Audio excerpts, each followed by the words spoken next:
What if the massive empire you are exhausting yourself to build is actually destined to completely collapse?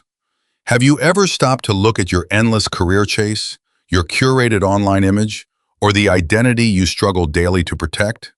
Beneath all this relentless hustle, a quiet and terrifying question lingers in the back of your mind. Will anything I do actually endure? Or will history erase every trace of my existence? This deep-seated fear of being forgotten is not just a side effect of modern digital culture. It is an ancient human anxiety, and Genesis chapter 11 contains the oldest recorded response to it. Most people misinterpret this famous account as a simple story explaining how different human languages were created. Others view it merely as a legend about a primitive brick tower falling into sudden ruin. In reality, Genesis 11 is a profound surgical analysis of human ambition and our obsession with self-validation. It reveals two completely opposing ways to secure a lasting identity in this world. You can either exhaust yourself attempting to manufacture a name, or you can humbly receive one as a gift. In just 9 short verses, the scripture illustrates the catastrophe when humanity chooses self-engineering. Immediately after that total collapse, a quiet genealogy introduces a radical alternative through a man named Abram. To truly grasp the weight of this contrast, we must look closely at where this narrative sits in history. Genesis 11 serves as the absolute turning point for the entire early biblical narrative. Chapters 1 through 11 present a grand sweeping story of all humanity from creation to the Great Flood. Starting in chapter 12, the lens narrows sharply to one specific man, one family, and one covenant. Genesis 11 is where universal human history meets the beginning of a single chosen path. The setting for this pivotal moment takes place on the vast plain of Shinar in ancient Mesopotamia. Here is the shocking truth about what those ancient builders were actually attempting to construct. Archaeologists identify this location with the massive stepped ziggurats of ancient Babylon. These colossal towers were built as physical thresholds intended to bridge the earth and the heavens. Herodotus, the ancient historian, even claimed to have seen the ruins of the Great Tower during his time. The Babylonians called their ziggurat the temple of the foundation of heaven and earth. That name mattered because the builders were making a bold claim to unite the divine and the human on their own terms. They possessed an incredible advantage that no previous generation had ever held before. The entire human population shared the exact same language, using identical words and speech. They had one lip and one common code, allowing for flawless communication and perfect alignment. Yet instead of using this supreme gift to honor their creator, they turned it into a project of pride. They gathered together and said, "Come, let us build ourselves a city and a tower with its top in the sky." Their true motivation was explicitly stated in 4 words: "Let us make a name for ourselves." In ancient Near Eastern thought, your name was far more than a simple label on a document. Your name represented your ultimate existence, your honor, and your permanent legacy in the world. To make a name meant to guarantee your survival, control your destiny, and overcome mortality. They were terrified of being scattered and forgotten, so they built a monument to secure their own permanence. Yet right underneath their grand plan, the text buries a quiet and brilliant structural irony. The ancestor introduced right after their failure is named Shem, which literally means name. While humanity was frantically scrambling to manufacture a name, true legacy was already being preserved through Shem. The author structures this ancient narrative using a precise literary pattern known as a chiasm. This literary style folds back on itself like a mirror, placing the central point right in the middle. At the exact center of this entire passage lies verse 5, serving as the dramatic pivot of the story. And here is where the narrative takes a sharp, unexpected turn. Verse 5 simply states, "And the Lord came down to see the city and the tower they were building." Consider the razor-sharp irony embedded into this architectural achievement. But wait, why would an all-powerful being have to step down just to see something so massive? The builders labored to construct a structure so high that it would comfortably reach into the heavens. Yet God had to stoop down from above just to even notice their tiny, insignificant project. what they proudly celebrated as the gateway to heaven, heaven viewed as a tiny speck on earth. Their desperate search for absolute unity directly triggered the exact outcome they were trying to avoid. God confused their single language, causing immediate disorder and scattering them across the face of the earth. The Babylonians proudly named their city Babalu, meaning the prestigious gate of God. The biblical text turns that proud name upside down, linking it to the word Balal, which means complete confusion. They sought to erect an eternal monument to human strength, but left behind only a memorial of chaos. Even their choice of physical construction materials revealed a deeper spiritual reality. The text specifically points out that they used manufactured bricks instead of natural stone.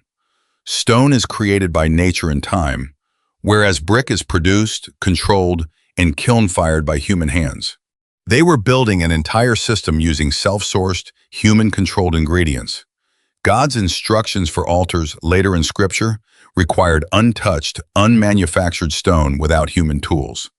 When human hands attempt to manufacture the sacred, the genuine spiritual truth is lost. The people of Shinar wanted a self-made legacy where every single element was crafted by themselves. This ancient impulse to build against our own insignificance has not disappeared over time. It has simply transformed and adopted modern tools, platforms, and ambitions. Think of how we relentlessly work to build our personal brand, our careers, and our public standing. We obsessively monitor metrics, feedback, and external approval, terrified of becoming invisible. We build modern towers out of achievements, wealth, and status, hoping they will make us unforgettable.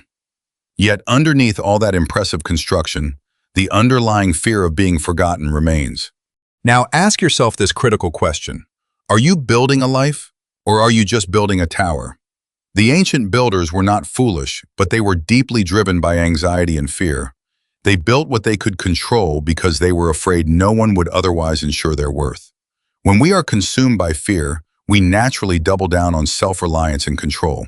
We attempt to engineer our own significance rather than trusting in a purpose greater than ourselves. This destructive cycle of striving and anxiety is precisely what Scripture addresses. Have you ever wondered what actually happens when you finally stop striving so hard? The narrative does not condemn hard work, cities, or human achievement in themselves. It exposes the futility of building projects designed solely to glorify the human ego. Right after the tower falls in confusion, the narrative quietly shifts to a long genealogy. Most readers skim right past these 10 generations of names from Shem to Abram. Yet this list of quiet, forgotten names is the crucial resolution to the entire drama. None of these individuals built legendary monuments or conquered vast ancient territories. Yet every single one of them formed an unbroken chain leading directly to Abram. When God calls Abram in Genesis 12, the language shifts completely from human effort to divine initiative. At Babel, the people said, "Let us make a name for ourselves through our own power." In Genesis 12, God says to Abram, "I will make your name great, and I will bless you." At Babel, humanity held the active verbs. In Abram's story, God holds every single active verb. Abram was not instructed to build a massive tower to secure his ultimate worth. He was simply asked to step out in faith and trust the promise given to him. Where humanity tried to seize a name through pride, Abram received a name through simple trust. This contrast exposes the fundamental choice presented to every single human heart. You can either spend your energy attempting to manufacture a name or receive one gracefully. This theme echoes throughout the entire biblical story, culminating in a powerful way. In the New Testament, the account of Pentecost directly reverses the tragedy of Babel. At Babel, human pride pushed upward, leading to divided speech and complete scattering. At Pentecost, the Holy Spirit descended downward, allowing people of different languages to understand one another. What human arrogance fractured in judgment, divine grace brought together in unity. Furthermore, the ultimate city described in the book of Revelation is not built by human hands reaching up. The New Jerusalem is described as descending from above as a complete gift of grace. In that eternal city, believers are given a lasting name that can never be lost or erased. Here is the lesson that can completely change how you approach your daily life and work. Your true value is not determined by the height of the structures you manage to build. It is rooted in the quiet identity that is given to you when you stop striving for self-glorification. What if everything you have been chasing is already waiting for you in a completely different place? When you release the need to prove your existence, you step into a profound sense of freedom. You no longer have to live exhausted by the constant pressure to be unforgettable. Take a moment today to honestly evaluate the projects and ambitions you are currently pursuing. Are you pouring your energy into building fragile monuments to your own security? Or are you willing to trust that your life is already held in a larger, enduring story? The builders of Babel looked up at their tower and saw absolute greatness and power. God looked down from above and saw how small and fragile their effort truly was.